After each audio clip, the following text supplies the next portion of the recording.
Welcome everybody to the inaugural podcast about video games. The first. I no title yet. We'll probably put a title up on this before. But does it really need a title? It doesn't need a title. It speaks for itself. It speaks for itself. My name is Brandon O'Brien. The soothing voice you hear in the background with me is... my name is Chris Thurston. We realized we work in the same college together, and we quickly realized that we both have an undying love for video games. This affinity to putting controllers in our hands for hours and hours. It is a weird communal experience in the sense that up until recently, because and we're going to talk a little bit about what games we loved as kids, but it was such a one-player experience. So it's funny that you can find a group of people that like it, because really when you get down to it, you're just staring at a screen by yourself. Mm-hmm. And it's a one-on-one experience that you can talk about, but it's not until recently been anything communal, because I'm still a one-player guy. I'm not that big in the multiplayer because I suck at it. Oh, well, that's all it takes is time. I know, but still, it sucks. But we realized quickly that we got a lot to say about video games. Very true. And I think it's fun, and this thing might end up doing a bunch of different topics as we move forward, but we're going to start heart and soul our video games. So I want to give Chris a moment to introduce himself, and then I'm going to ask him about his first love when he was a virgin of video games. Man. And what got him rock hard. That was a long time ago. I mean, video games for me personally that's an experience that everyone should experience. They should experience it multiple different formats, and my parents were always very, very supportive of my gaming habit, and I do not know why to this day. But I mean, I grew up in South Florida. I grew up in Texas, and besides going out and having fun and playing in the fields of grass that they have in Florida or the dirt piles that they have in Texas, video games were always that was something that I could do, that I was always good at, and regardless of what was going on, it was just, all right, well, you can't hang out today? Cool. I'm just going to go play video games. For me, it was the same thing. I was an only child. Okay. Do you have brothers and sisters? I have a younger brother and a much, much, much younger sister. Okay. So for me, single mom, only child, video games were the one thing. And I had friends, but when I was at the house, rainy day, cold winter, I didn't have fucking anything to do. So video games was my jam. My first system was Nintendo. What was yours? The best. Well, okay. I had Nintendo, and our neighbors had Atari. So it was got to play both. That's awesome. I always had Nintendo. I started with the NES. I still remember I got it for Christmas 1988, I believe. Wow. Like when it first came out. Because that benefit of only child, PS, with two aunts, got a lot of good stuff. See, the good thing about that is, though, you didn't have the fights of, well, you only get to play for an hour, and your time's up. It's now my turn to play. And you go, man, I just want to keep playing Mario. Leave me alone. Well, yes, you're right. But the problem for me was, since I was the only one that was playing, my mom's sole attention was on me. So her timer was going. It wasn't I couldn't have the experience of at least watching someone play, or texting oh, this level was a bitch, can you play it? Once it got to a point where I couldn't get past the level, I was screwed. And then my mom was also you've been on that for 2 hours. Go outside or read. She's standing in the doorway don't you still love me? Don't you miss talking? It got real dark. He would just stand there for hours and play in the darkness. Mario. but he had a good time. That's the important thing. Agreed. What was your first game that you played on Nintendo? Oh, man, Duck Hunt. Duck Hunt? Yeah. Okay, wait. Well, Duck Hunt, I have the most fond memories of playing first, but at the same time, do you remember Quick Draw for NES? What was Quick Draw? It had the light gun, and it was literally a guy would be on the other side of you. It would be like an old Western, and you'd have to pull and point and fire before they would, and if you got the shot off first, they would lose, and then it would go to the next thing. And it got to a point where it was so fast that my brother and I would just sit with the gun pointed at the TV, and it'd be that too. Go. How did I lose? Oh, you gotta be. they cheating? They knew I was pointing at the TV. Well, I did that with Duck Hunt because I would just sit there with the gun right on the TV. My mom's like, "What the hell are you doing?" I'm like, "I'm winning. That's what I'm doing." Like I beat the system because she's like, "Sit back." I'm like, "All right," and I would suck it so badly. I'm gonna make that dog happy right now. Pop, pop, pop, pop. I love that they wouldn't let you really shoot the dog, even though the little square of light would pop up. Oh, like the little hitbox sort of. Yeah. I was like, "Fuck you dog." I didn't say that. I was 7. You if I had it, you didn't have the vocabulary, right? Yeah, it was there. That's not your fault. No, I think the only thing that was communal about that experience for me was that I remembered that this guy, Indian kid Arvin, not Native American, Indian, like real Indian, real Indian, okay, like hardcore Indian family. Like whenever I went down, it was just there's some sort of religious ceremony. Well, this is just like the background for it. It was funny because he would then like quietly lead me into his room and he would have almost every single Nintendo game. And I was like, you need a moment. I just got like hot flashes all of a sudden, just like seeing a wall of like sexy NES cartridges everywhere. And the thing that I loved about it was that it was not just the games themselves, but the games in case with the box next to it so that you could, I know, right? It was like, and every single game manual, which I know I'm jumping around a little bit, but I hate that when you buy a game, that's the thing I looked forward to. No, it was always awesome. The game manual, the map. They made those things originally for a reason. And now they're like, you buy Assassin's Creed and it's a piece of paper that you could, sneeze and blow away into the wind. And then I spend like the first 20 minutes of the game digging through the menu screen to find out like, how do I shoot a fucking arrow? There's so many goddamn options. But I guess that, you had like 2 buttons and a directional pad, so you couldn't really... Well, yeah, and on top of that, you didn't have in-game tutorial missions and stuff like that, where Mario wasn't like, this is where you hit A to jump. Okay, now hit A to jump.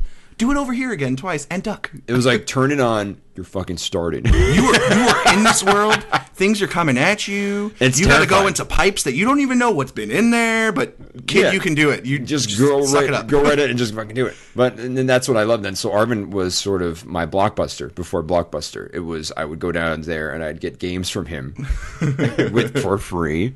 Which was awesome. Did he make you make a identification card? Yeah, so, like, your renter's I card? had to swipe if I forgot my card. I have to get a new one and wait for his mom to laminate it. Did you get stamps so that way on your 10th rental it was for free, or you could get 2 games? I got to participate in Indian religion ceremony on my 10th rental. That's a bonus in itself. But I remember it was this other kid too, Ryan Nixon. He had a great game collection. I had a decent game collection, but for me, I think the best game I ever played on NES was Battletoads. Oh, Battletoads was amazing. Except for that one fucking level. Everybody complains about that level. I mean, we don't... if people are going to listen to this, they know what level we're talking about. It's a speed one. For me, I feel like it's been... At some point, you got to say, just fucking suck it up, because we all did it. I mean, in general, it was a difficult game. Right. Like, Battletoads, they never made any of those games, player-friendly. They were like, here you go, video gamer, play the video game. Not like...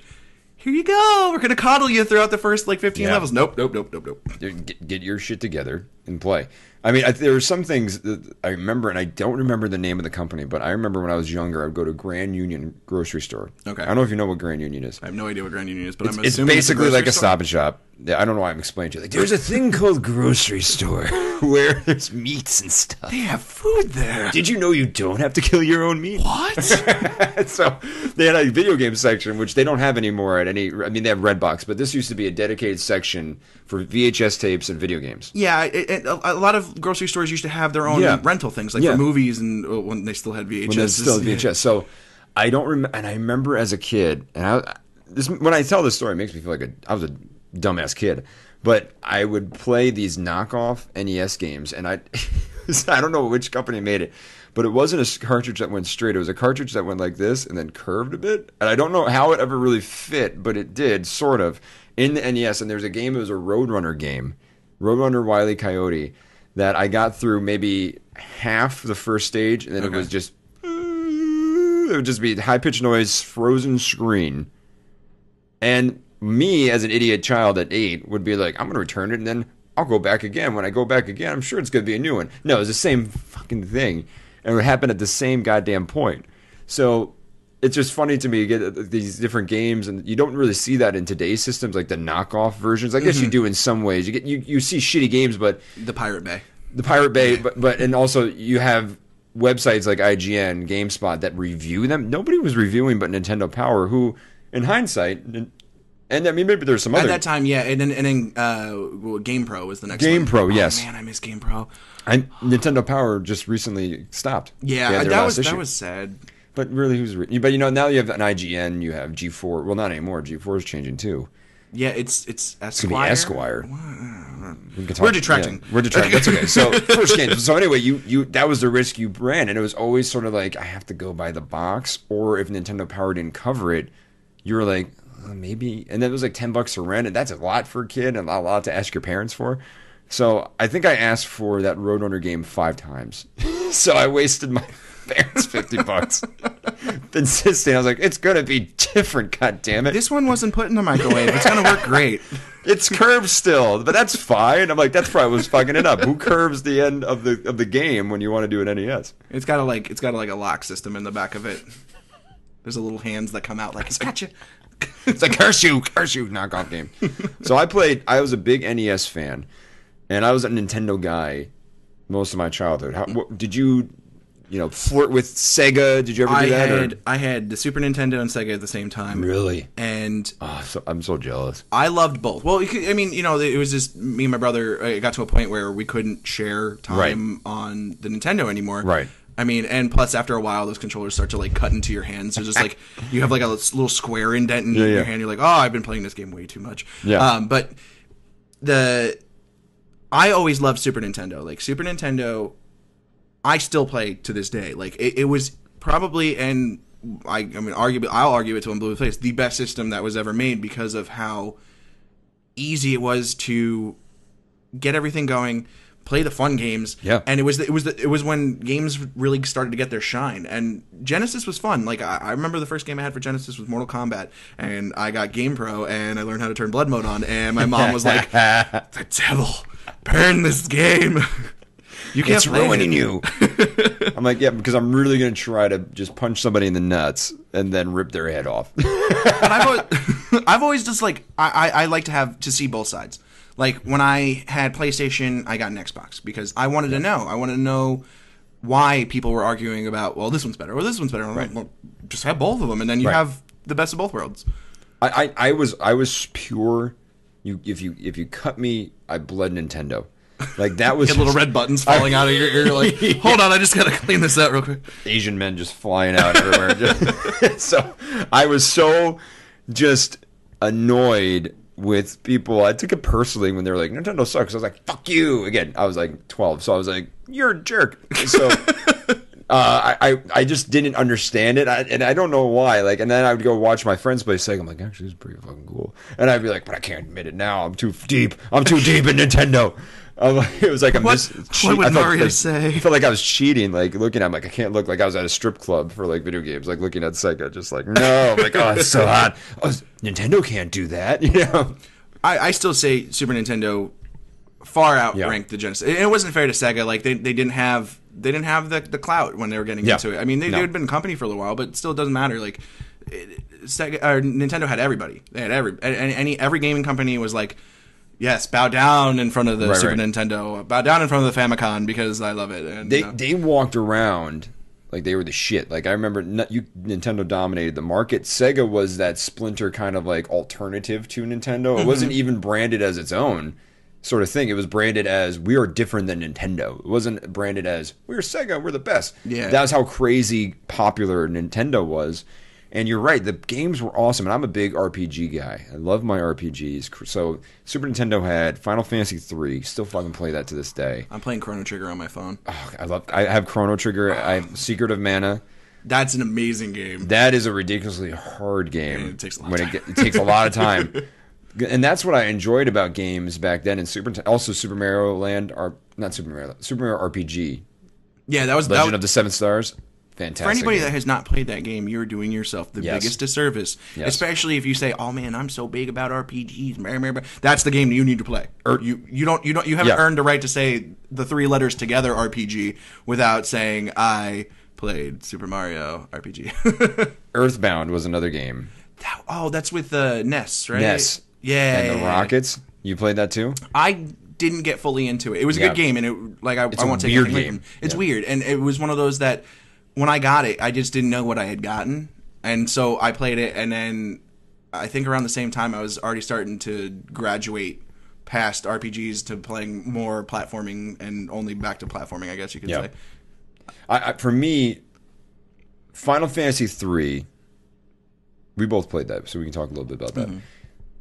For a kid, like I replayed it last Christmas when I was home for a while. I had the old system. I replayed it, and I'm playing it through, and like there are some heavy themes. Like that's a heavy game. Oh yeah. And as a kid, I'm like, I didn't understand half of this. Like the death, like the towns, the politics, like the allegory for current day politics of expansion and power and how the power corrupts. Like it's an allegory in many ways. And as a kid, I was like, Kefka sucks, or however you pronounce his name. Well, yeah, because you look at Kefka and all of his animations were and you like as evil as the things were going on, sprites kill a lot of the We're sending the message of a lot of bad shit's going on.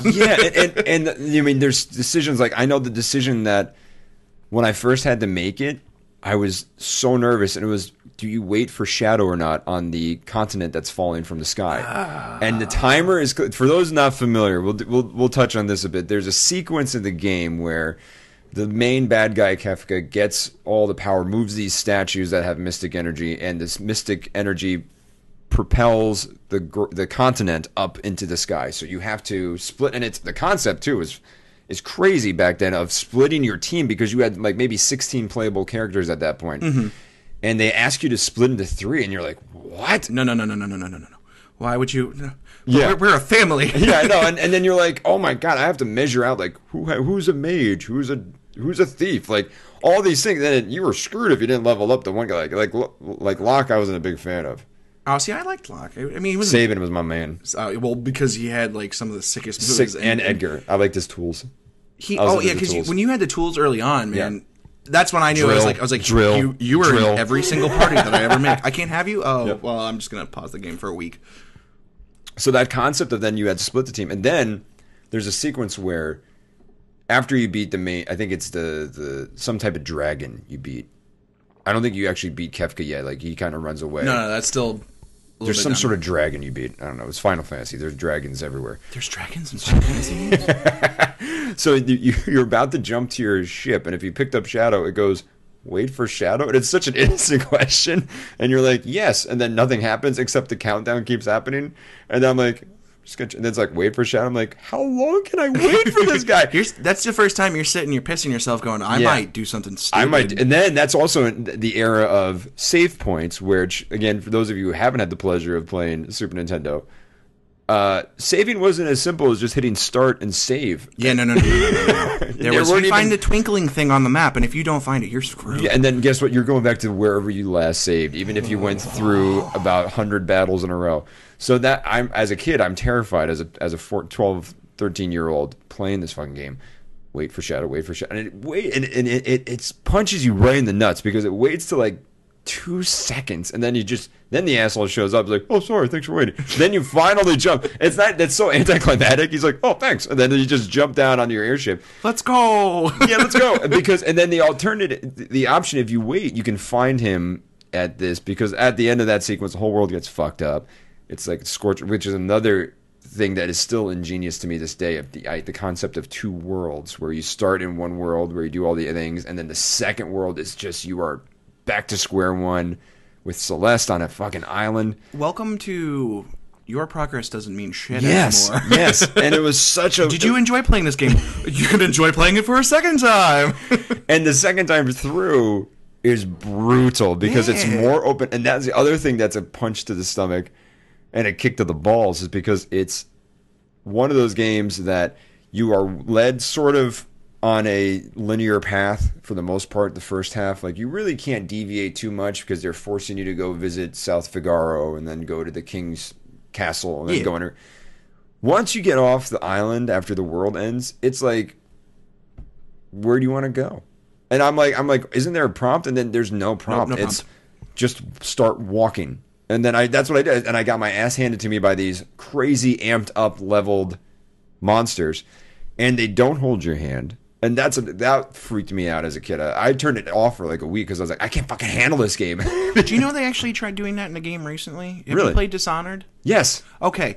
When they originally did the beta testing for that game, they said that people didn't know what to do. Like, there's the guy would walk in the room. You're talking about the programmers, and they're like, okay, guys, you're going to test this level. There's probably 37 ways for you to beat this one mission.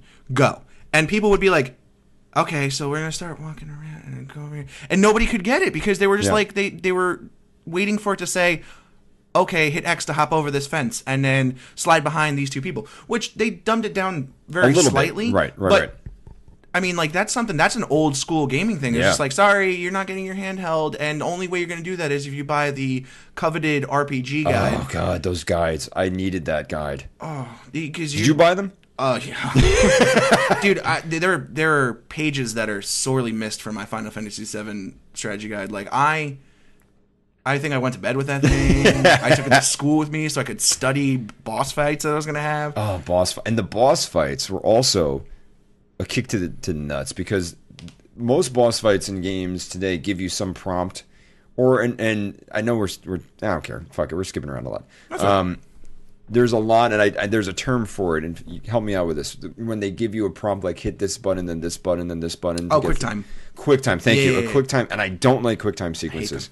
Absolutely hate them. And Resident Evil is a series that has really kind of, in my opinion, utilized them too much. It's a huge crutch. And it's a crutch, and it's more like you're playing a movie than playing a game. And again, jumping around, but when you had a boss fight in Final Fantasy III, it was like, okay, was that active time where it was the bars, or was it turn based?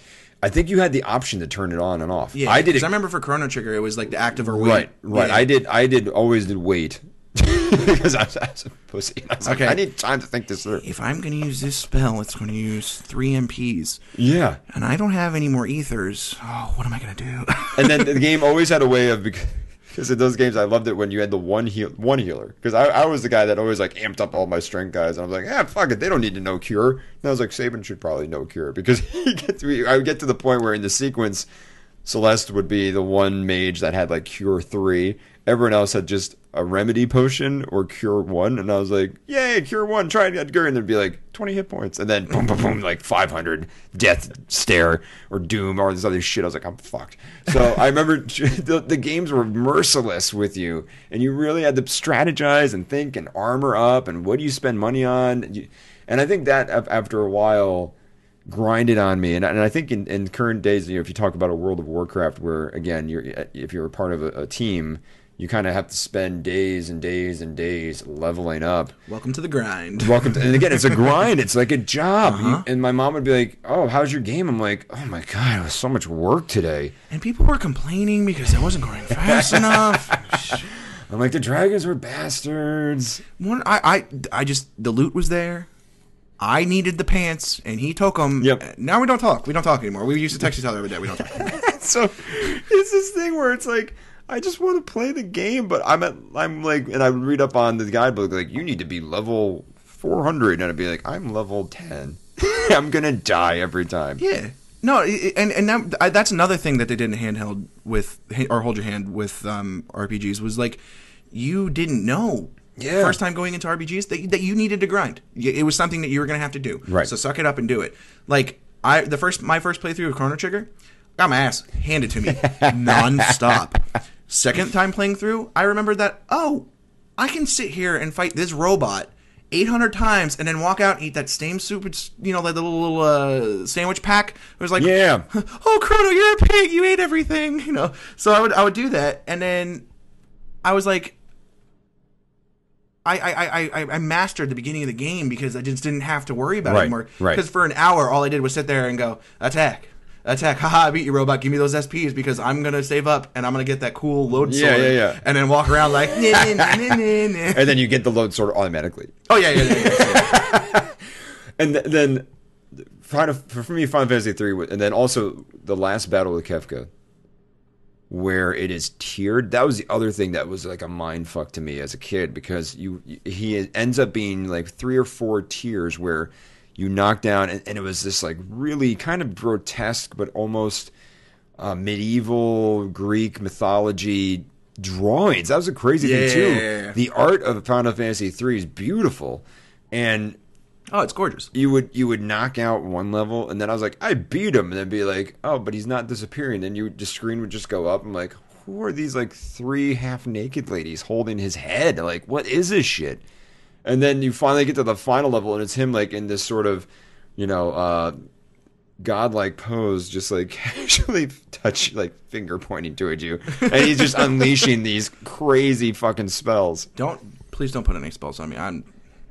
I'm not in the mood for a Kefka spell right now.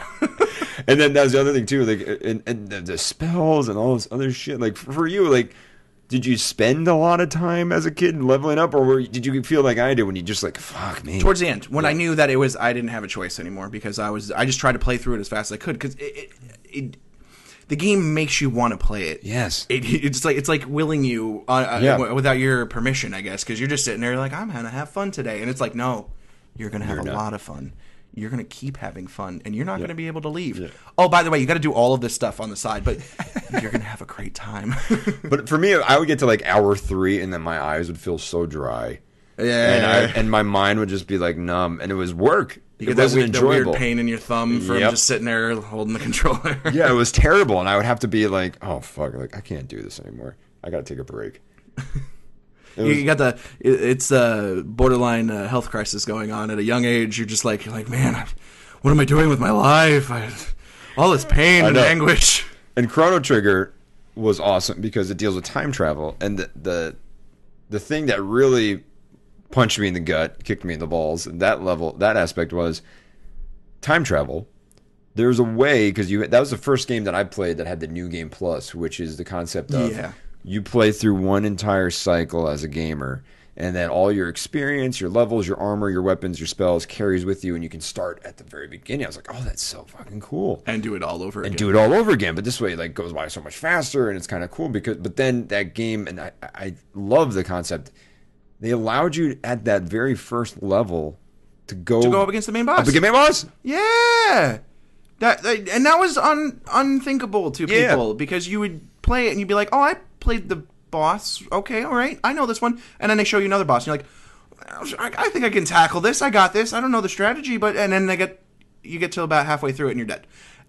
And you're like, well, I know why they put that there, and now I know what I'm not going to do the next time is go and just fight one of the coolest bosses of all time. Like, and that was the first time, I think, where it was introduced, taking previous bosses and reintroducing them. Yes. To the point where if you don't remember, you're going to screw up. Yeah. Really quickly. Yeah. And it was that concept where it's like, again, it was like, I think it was like a bucket you could jump into. Yeah. It was like, at the end do you want to fight Lavos now? And you're like, wait, the main guy? I'm like, they even give you that option almost halfway through the game. You're like, I don't even know what 1999 is like. I don't want to go there. I think that's funny. It's like 1995 or something when you're playing. You're like, oh shit, 1999. There's only about 8 villages in the world, folks. There's nobody there. I'm like, the future world sucks. Everything's cold and robotic. See, the thing I loved about the storyline for that game, in the beginning, they introduced one of the coolest elements was your actions in the past can change things. So like when Marl disappears, you have to go and fix it, and then you have this moment where she just pops right back into life because you fixed the problem. Mm-hmm. They don't do that throughout the rest of the game. It just happens once. And I found out because I was reading online about it. They had a set writer who was doing this stuff, and he introduced it, and it was really, really cool, and it was really, really cool for the programmers. He left during the making of the game. Yeah. That's why that doesn't show up ever again, but it's still cool that you could jump back and forth through time, like, I'm in 65 million BC. Right. And now I'm in the future, and everything's crap. And that was also the first game that I can remember that killed the main character. Yes. Three quarters of the way, just to refresh everybody, you go up against Lavos, who is this sort of like a demented turtle, almost. He kind of had like a weird face. Demented turtle from space. Yes, thank you. Thank you for the clarification. So there's a part where it's an impossible battle. You're not going to win. Chrono, the main character, jumps in, gets eviscerated, and then everybody else disappears, and you're like, and I remember going, what the fuck just happened? Yeah.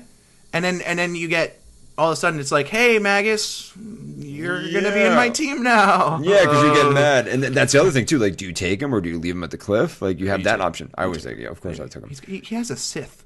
Like, in the hair. Or is it a Sith or a sickle? Scythe? Scythe? Let's go Scythe. All right, this brings up another point about RPG games. All of the words and names and titles in these things are all very, very odd to pronounce. Like, yeah. Are you an Ifrit person or are you an Ifrit person? Do you think it's I heard Bahamut or Kefka. Bahumut? Yeah. Or Bahamut? Or these are the problems that people face in real life. See, this is when it bleeds into the world. Yes, this is where, right. This is the shit that people blow their minds about. But I remember that concept. And I was like, wait, how do I get my main character back? And you have to go like through like this rigmarole of going. Then the concept again going back to where you've been, which was also kind of weird. Like the fair still exists, even though that was where you first started the game. Yep.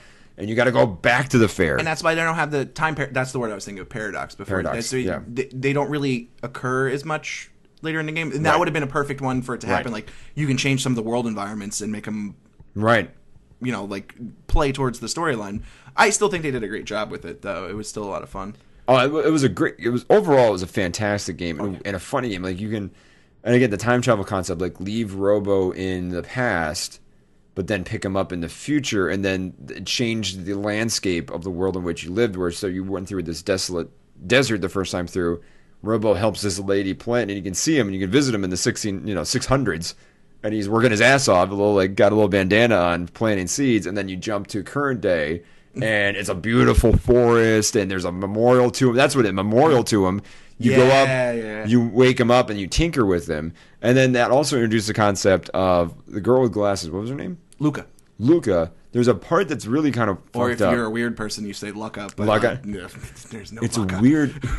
And it's only that was only accessible when you played through that Robo mission because they're in the forest working on. And then it's like she steals the key that allows you to go between time portals. Goes back specifically to her mother, who is she lost her legs in a weird accident. Yeah. And you have the chance to save her, or if you fuck up the combination, you kill your mother's legs again. Well, welcome to really messing shit up in video games. I was like, yeah, did you do that? I was terrified every time I had that sequence. Even though I played it over and over, if you asked me to play that now, I'd still be nervous because she's slowly like. And that's why I play it on emulation, because I can freeze save it and then just reload right after screwing it up. So you're like, oh, cool, we'll do this over and over again. Yep. No, then of course in SNES world, you have to go all the way back to the very beginning and all the fucking dialogue and all the people. Like, Did you know that, in my opinion, Chrono Trigger was the beginning of video game trolling? All you need to do is listen to Robo's theme song and put the Never Gonna Give You Up video and put them right next to each other. Yes. It's the same thing. It's the same thing. Because all of a sudden you're going through this really... Okay, so set the scene. You're in the future. Yeah. Everything's shit. Like, there's no bright, ray of happiness. Yeah. Then you meet Robo and you fix him. And his music comes in and it's... Da, da, da, da, da, da, yeah. Never gonna give you... And this literally, I start singing it in my head. I'm like, they did it. That's what started video game trolling. I never thought of that. Oh my god. That's so true. It is the theme song. It's the same thing. But that was like, I think, and that's when they knew that they had something good. Yeah. They had humor. They had any of Frog's dialogue, which is just awesome. Perfect. It was so good. That's so good. And then you had the story, and you had people hooked. Like I have a hard time putting down my phone sometimes. I'm like, I know I have to save. Right. I'm losing my phone battery. No. Yeah, it's such a fucking good story. So good. And then you had Chrono Trigger. Then you had Secret of Mana, which storyline was good. That was like just a solid, like, that wasn't something that I would call the main course of RPGs for me. I don't know. You feel free to differ, but I felt like that was a satisfying adventure, but not something that I remember all the way. It's not something I would play again. Right. And then, I know there's a lot of people that swear up and down by it, but it's, for me personally, I was like, I'm glad I had the experience. Yes, I did too. And then Illusion of Gaia was another game that I played. I don't know if you ever played that one. Never really got into it. The box art just kind of like threw me off. I was one of those people that if I didn't like the picture that I was looking at, I was just like, whatever. Are you serious? Oh yeah, no, it was all about like look at the box art for Killer Instinct. That one was an easy one. It was a big title and said Killer Instinct. I was like, perfect, done. I don't even have to think about this. And I looked at the Illusion of Gaia, and I think that one was the one that was like, it was white with the light blue writing, or It was black. It was like space almost, and a big weird like Medusa head. Wait, And it was like gold letters, Illusion of Gaia. Yeah. Okay, never mind. Yeah. Just looked at it and I went, That game I wouldn't characterize as an RPG because I think that, and if I know you haven't played it, but that game was one of those like very linear, and you couldn't really do too much exploring. It was kind of like it was almost adventure. I would call it it had more role adventure. playing elements. Right, you could level up sort of, but not really, and you could collect stuff, but you didn't really mount anything. You couldn't buy armor, you couldn't do much. You got upgrades and powers as you moved along. You're talking about basically a setup for you to be a World of Warcraft player. Yes. Okay. The template for World of Warcraft.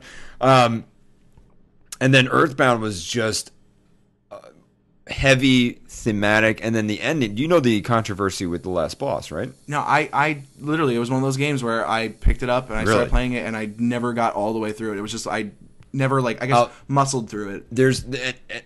You got to watch, there's a video out there on YouTube that kind of explains the concept of the ending to Earthbound. Okay. I'll tell you what it presents to you. Is it a guy on the History Channel and it's basically just sitting there and he goes, aliens? Sort of. Okay. Sort of. That explains a lot for me. So I already know that in the game. You're going into an actual like alien life form, and you're traveling down inside the alien, and then you get to the final boss, and it's like it's not really a form. It's sort of an image that then keeps getting subdivided into smaller images as you weaken it. Okay. You have a character that can pray. That is one of her options. Yeah, I remember that. And doesn't matter how much physical attacks you unleash on this thing, if you don't hit pray, you're not going to beat it, because then it calls back to people you've helped along the way. Mm-hmm. And it was like Ness's parents think of Ness and pray for him. It was like the person at this hotel you helped prays for you. So eventually, that's how you kill the person. And it turns out that it was Ness's frenemy that hated him that brought this alien beast to try to kill Ness and his family. So you kind of pray against the evil dies. So that's the presentation. So you go from playing Earthbound to The Passion of Ness. Pretty much. Okay, but this is where it gets weird. The director of the game was cited as saying that it's sort of the alien is being born, and what you're actually doing is killing a fetus. And then when you go back and watch, those tubes I told you are the fallopian tubes of the uterus. And then when you look at the image and they screen grab it, because now technology has matched up so you can do that shit, it looks like a baby fetus. And you're killing an evil fetus. And the way they translated the director was like, that was my intention. Like, you are killing pure evil Video being game born. Abortion? Pretty much, you are traveling. You are an abortion because you are in space. But then you can make the argument it's like you are traveling through a giant uterus to kill an evil baby alien. I don't even know if I'm okay with that. It's weird, right? It's like killing like the baby Metroids, which I was never really. I didn't like that either. I didn't like that either. Yeah, but Metroid. Yeah, in general, Metroid is a cool game. It's a cool game. I'd never gotten into it. So Earthbound. So those were my like sort of RPG Hall of Fame. I would submit. Is there anything that I'm missing? No, I think that was a really, really good covering of it. And I just want to pause for a second so that you people that only played Mario or only played like very, very limited, simple platformers, all of this fit on the same size cartridge that went into your system. Like the fact that they could put all of the story, all of the characters, all of the music, all of the time that you got to enjoy onto this little tiny cartridge. And that's why I never understood why people didn't play them, because if you only played simple platformers, you never really had that, depth, I guess you could say. Right. That was always there. It was the second that they made RPGs, that was there for you to grab, and you can have like this really, really fulfilling, experience. It was just a wild. Again, that is wild too. Like there's nothing that was like 3 cartridges long for a video game. It was the 1 cartridge. That's it. Now you got like 3 discs for all this shit to play all at once. And like Xbox 360, because that's what I own right now, 360. PlayStation 3 has kind of done well with only 1 disc. Really, they don't do too many 2 discs. I really think. What, for PlayStation 3? Yeah. Oh, that's because Blu-ray is so so it's got so much room. Right. And actually, I found out. I thought Blu-ray read faster. It actually reads slower than DVDs. Really? Yeah, I didn't. And that was something I was reading online. It was they said that the reason that I think the Xbox was so lack towards adopting it like right away, especially when they reissued the Xboxes like with the newer bodies or whatever, was because it reads slower than DVDs. So they'll put you'll play Metal Gear Solid and it'll have 3 discs, and not Metal Gear Solid, but I hated those games. But okay, you'll play Final Fantasy 13 and it'll get the information quicker to you, and that's another reason why I like Xbox better. I'm completely deterring. Go ahead. It got to a point where it was easier. It's still that point. It's easier for them to make video games for the Xbox than it is for PlayStation. So most games that come out on both consoles, which people don't know, it's an Xbox game. Right. They make the game for Xbox, and then they convert it to a game that would work for PlayStation. So usually, yes, at that point, they have more time to work on the polish for the PlayStation stuff. Right. But it's an Xbox game. You are always playing an Xbox game. Right. And people will pick up PlayStation, and they'll be like, oh, man, Sony, blah, blah, blah, blah, blah. I have a huge hard-on for Sony. And I'm like, no, you have a huge hard-on for Xbox. You just have a Sony controller. And they have some nice lighting effects. Yeah, that's about it. Otherwise, you're done. So those were the games that, going back to our original, our historical. No, it's fine. I mean, this is what it is. Video games because all video games for me always feel like there's always a history honored whenever a new game comes out. New games, I think there are plenty of original ideas, but you can always trace back to the past to find elements that are now rehashed in the future. So it's all good stuff. But I think for me, like the Super Nintendo was great. It offered a lot. And then the next jump that you made after Super Nintendo and Sega, you went to PlayStation. See, this is now where our worlds divide. Yeah, you went N64. I did. Now, I begged for the N64. Guess what was cheaper at the time? Sony PlayStation. So it was a system that for me and my brother, and we can get more games. Which I think the first game I had was Johnny Bazooka Tone. I don't even want to get into that game. It was so bad. But you run around with a saxophone and you click music notes. Sounds awesome. It was bad. And the second game I had for PlayStation that I actually will like overwrite any other games that I got for PlayStation was Final Fantasy VII. Oh. And that's see, that was where I got jealous because Nintendo never had that. Never had it. And that's because Square was just like, yeah, we're not going to keep doing this anymore on cartridges. We can get more out of a disc, so we're going to do that. And a lot of the games between both systems were that way. Like I was huge into wrestling when I was playing PlayStation and N64. Like I had like Warzone and like I had Attitude and like all those games. And at one point, I did have both systems. So when I'd play one on one system, one on the other system, you could see the difference between having something on a CD where they would have like real movie segments, and then in the N64, it had like the slowdown, like they're talking, but it's coming out in text. It's coming out in text, and it's pixels just going. Their mouths going up and down. That's squares. That's the mouth moving sound. That's the mouth moving. Thank you. That sound could go either way, but let's be. I mean, for me, I went to N64 because I still, again, cut me, bleed Mario. Yeah, understandable. But again, that's sort of when I was getting older, where my interest kind of changed a bit, because as I got older, the games at Nintendo, and I think this is where Nintendo really lost a step. The games that they were producing weren't matching teenagers' desires. It was Sony that picked up on that. And Sony that offered the interesting stuff like Resident Evil. That's so awesome. Again, I've only watched it on YouTube. I haven't actually played the damn thing. But that was where I was like, wait a minute, that sounds like a cool game. I'm like, what do they got to counter that? I was like, Super Mario World 2. I'm like, same crap. Like it's the same thing. It's the same thing. Like, how did you feel about that? I was like enamored with PlayStation, so I had anything and everything that I wanted. I had Twisted Metal. If you've never played Twisted Metal, you don't know what video gaming is like. Yeah. That was just amazing. And then at the same time, on N64, you had Ocarina of Time, which is arguably one of the best games of all time. Yes. It's an amazing game. And we got the N64 so we could play Ocarina of Time. And, well, I mean, Mario. Like, the experience I didn't get to have since I was an early adopter of N64, I didn't have Smash Brothers. Oh yeah, yeah, that's right. Smash You Brothers. couldn't find Smash Brothers after it was out No. because everyone bought it. Everyone Yeah. bought it. So I was a late adopter. Therefore, sorry, you're not going to get the one of the best games also ever made, Yeah. like conceptually. But I don't know. Like it's for me, it was tough because like I said, I've always been I like to see both sides of the fence. Like Right. I have a Mac and a PC. Right. Now, do I think Macs are better for some purposes, and do I think PCs are better for some? Yeah, but I think if you could have both, it literally like it makes your mind so far more open to, okay, well, if I can make this program over here and I can do this over here and I Right. can do this. So like for when it comes to PlayStation and N64, like I loved PlayStation, but I didn't want it. Yeah.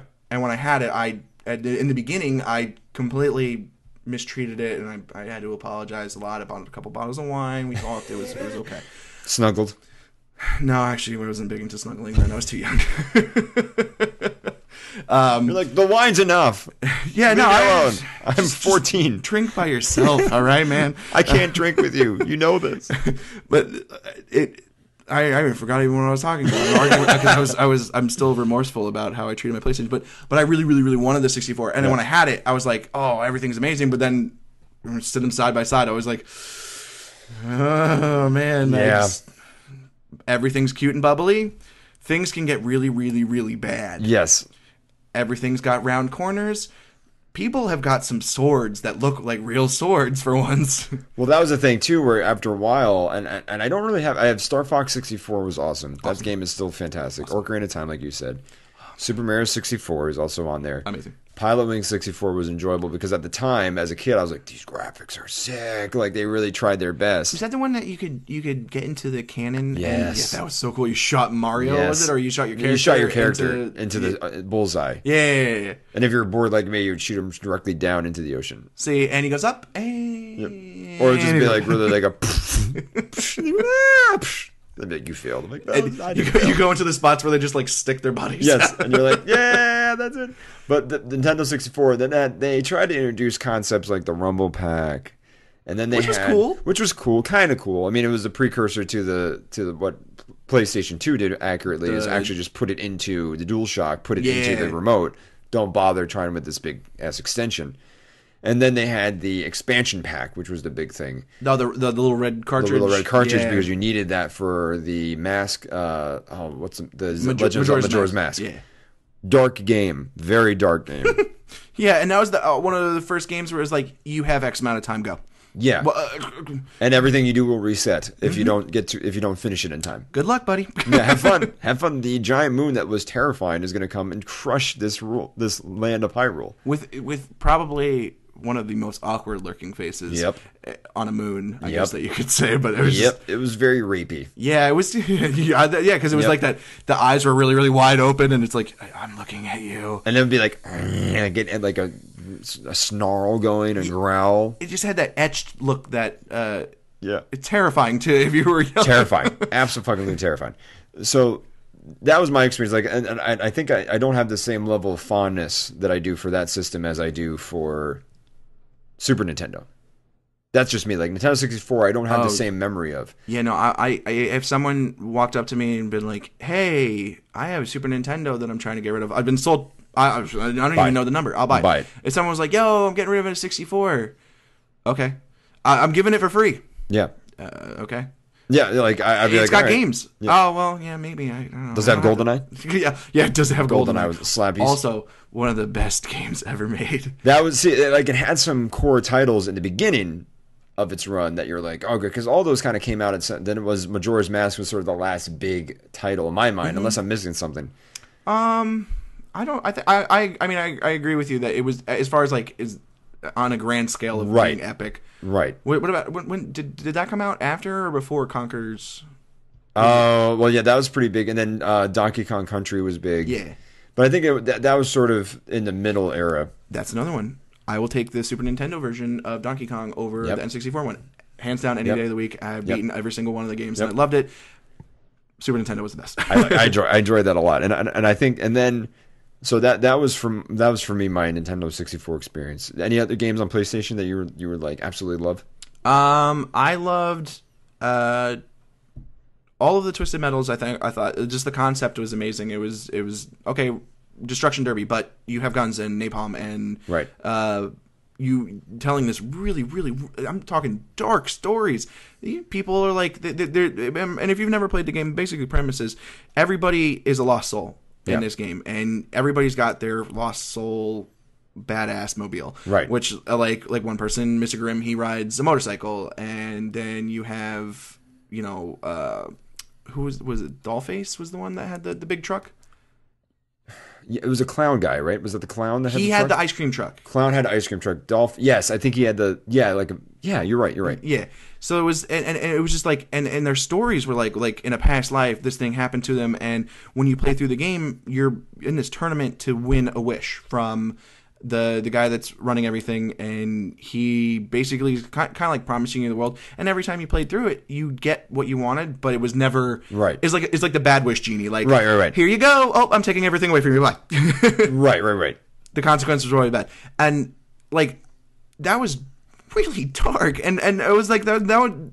I mean, that made me start reading more like the games like that, because I was like, okay, well, this is really, really impressive. I started reading like Stephen King, and like I was like, oh man, there's so much that was going on with it. But I mean, that was one game in the entire series. Final Fantasy VII, I maxed out the time clock. I had saves on my memory card. I had the clear memory card, the see-through one. I remember that. Oh man, that was such good times. But it was just like it just sat there and blinked, because there's no more time that could happen. I think I broke one of the discs and bought another copy because I couldn't stop playing that game. But I had the gold Chocobo or Chocobo or whatever. Again, Shiva or Shiva. Yeah. Eris or Aerith, or depending on which version of the game. If this ever gets online, somebody's like, "You're all nerds," and they'll be giving us a video response of, "This is how you say it." It's Aristotle. It's Chocobo. Correct me, because I don't even know what I'm doing. I don't know what I'm talking about. I just played the game and I enjoyed myself. I wasn't concerned if it was Tifa or Tifa. If it was Tifa, it would have two E's. That's the last thing I'll say about it. Go ahead. That's very fair. That's my rant. Trying to think if there was anything that was on regular PlayStation that was just like, besides those two series. I think Madden. That introduced me to not introduced me. Let me say this right. Introduced me to what sports gaming could be.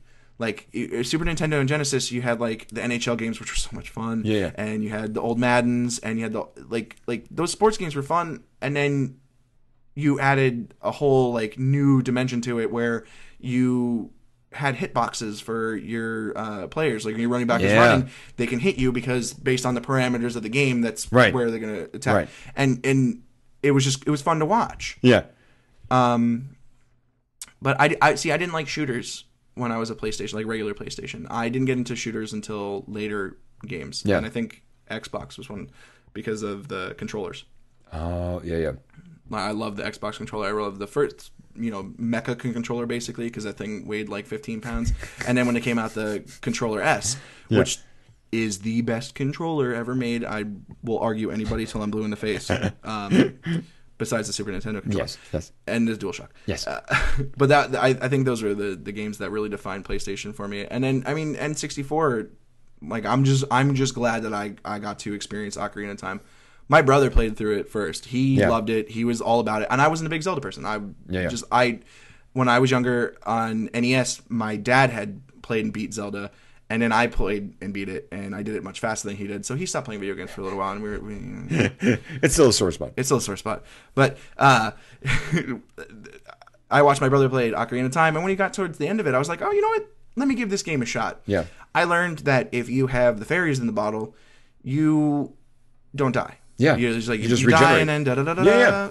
So once I learned that, prior to playing the game all the way through, I beat the entire game without dying. So on my brother's save, it's got like a 063. And on my save, it's 000 because I didn't die once. And I will always hold that against him to this day. That's so awesome. Like, remember that time that I played Ocarina of Time and I didn't die once? Oh, that was a cool experience. That's a game I'm so glad that I got to actually play. And I'm glad that I kept begging about N64. That's awesome. So from N64, this is where I jump ship. Next system, GameCube.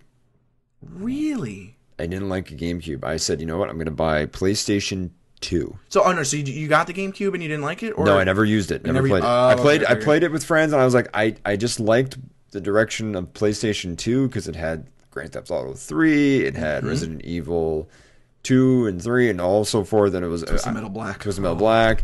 I liked Metal Gear Solid, so I enjoyed playing that. We can talk about that another time. Yeah, but that's going to be an entire episode.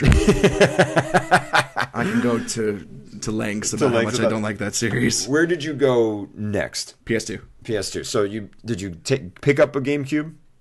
No, I never did either. Yeah, I never did either. It, you know what? I think its downfall about being so portable and about being so party friendly is that you had the friend that bought one. No one else needed to buy the GameCube because I had no desire to play those games unless I was playing with my friends and I was playing Mario Party or, you know. And again, did they make any other games for GameCube? No, that's the thing. I don't remember any of what GameCube's catalog was. Was it Resident Evil? Resident Evil 2. 4 that went to GameCube? 4, yes, that's a funny story because it was popular on Resident Evil 4, supposed to be an exclusive. They basically backed out of the contract and said, no, we're going to put this out for PlayStation 2 and Xbox. That was later on. Right. Everyone was shocked when they were like, oh, by the way, we're going to put this really, really, really dark, scary zombie game on GameCube. Yeah, because Nintendo was dying. People are going to buy it. Yeah. Well, you know, I read an interview about that transaction, you can say. It was almost Xbox's. Xbox almost had that game because they wanted. Really? He didn't want to work with Miyamoto. he didn't want to work with PlayStation anymore. Oh, okay, yeah. So he had talks with Xbox. They had like a bad meeting, and the translation wasn't there, so they kind of like lost in translation. And then he had the meeting with Nintendo, and it was a lock because it was a great meeting. But then Xbox comes back and like, hey, we're still here. Like we wanted to make the game with you. Like, what are you doing? And then, you know, everyone's just sitting there going like, I guess I'm gonna have to buy a GameCube if I want to know what happens to Leon. Or Leon was in that game, right? Yeah, Leon was in it. Yeah. But I just diverged because I just got tired of sort of Nintendo not really giving me the third-party games I wanted, like the cool stuff. I was tired of Mario. I was tired of sort of their first-tier characters because they weren't doing anything interesting with them, in my opinion. So I jump ship to PlayStation 2 around college. And that was when I was like, holy shit. Like, we played Grand Theft Auto 3. We played all these games. It was so much fun. The concept that I loved from Metal Gear Solid was you had to for the Psycho Mantis, unplug the remote from the first controller and put it into the second. Oh, you got to give it credit for that. I'm not going to tell you that I thought that was cool because it would go against my hatred for that All right, game. fair enough. Again, we'll save that for another pod. Okay, the enemies of Metal Gear Solid, I'll give credit for, are really weird, so that's kind of cool. Other than that, yeah. You're like, fuck that shit. So that was... Didn't they have in Snake Eater a guy that was flown by bees? Yes. Okay, so that's... That was weird. Yeah, that got weird. It got weird. So I from that point, it was... For me, I went to PlayStation 2, and then I never had an Xbox. You never had an Xbox? Never had an Xbox. Did you? Yeah, I had the first Xbox, and I loved it. The reason that I got the first Xbox, it was... I played Project Gotham Racing in... I guess it was a Best Buy at the time, I think I was in. And I thought it was really, really cool. So to me, I was like, okay, I want to play it. And then I got a cool steering wheel with it, so I was like, even cooler. Yeah. And then they came out with this game. I can't for the life of me think of the name of it, but it had an $100 controller that came with it. It was a mech game. $100 wasn't Mech Warrior, was it? No, it wasn't Mech Warrior. God, I love Mech Warrior. We haven't even fun. We've completely skipped PC gaming, by the way. But I know, which I'm a novice at. So I'm not a huge person about PC gaming, but it was something that was always there that I always played because computer's never going to go anywhere. I guess that's true. Well, that's not fair to them. They actually are dying out right now. But anyways, wait, what were we talking about before this? We were PS2, and then I was like, no, PC gaming, man. I was on the board with the PC gaming. Oh, we're going to talk about PC gaming. Yeah, talk a little bit about it. Yeah, oh no, we're talking about the mech game for Xbox. Yes, I'm sorry, the $100. And then we'll talk about PC gaming because we'll edit this part out. The reason that I was thinking about all of this other stuff was because Mech Warrior made me think of PC gaming, and that made me think of like Total Annihilation, and it made me think of Total Annihilation because I was only gaming like on a PC, and Warcraft 3, and but this game, it had knobs, switches, buttons. It had 2 joysticks. It had a pedal set up so that way you could control different. I think it was like the thrust and the speed and everything, and it had an eject button. This is a video game that if you hit the eject button, game over. You got to start again from the beginning because you can't die. Yeah. So to me, the concept was just awesome, baffling. Yeah. I was like, "Oh man, this is gonna be cool." Yeah. I go into the first level and I'm just like, "Ka-ding." "All right, I'm moving really slow.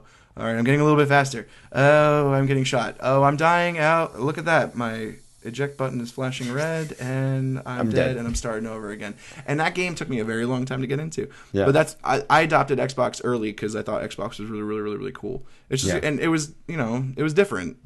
I skipped Dreamcast. Did you get a good Dreamcast? No. That was, again, on the sort of Sega's misstep. So Sega messed up with Dreamcast. Ahead of their time. Because that was CD-based.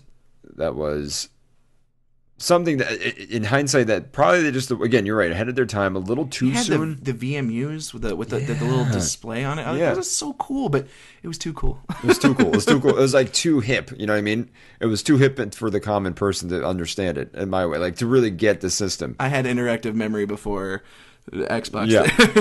So then now at this point we haven't even really. I know I said we're going to talk about new games. We've been going an hour on old games, which I think is awesome, but we're going to save the new game stuff. Yeah. Let's bring the inaugural part to the point where we are to the current day. The growth. So now we know where we came from. We know where we've been. Now where are we going? So we're talking about right now, what systems do you have? I currently am huge on emulating. So PC is always, once again, it's still going to be there for me. So I can play all the old system. I actually just got PS2 to work on my computer, awesome. So it was a lot of fun. And I was playing Kingdom Hearts.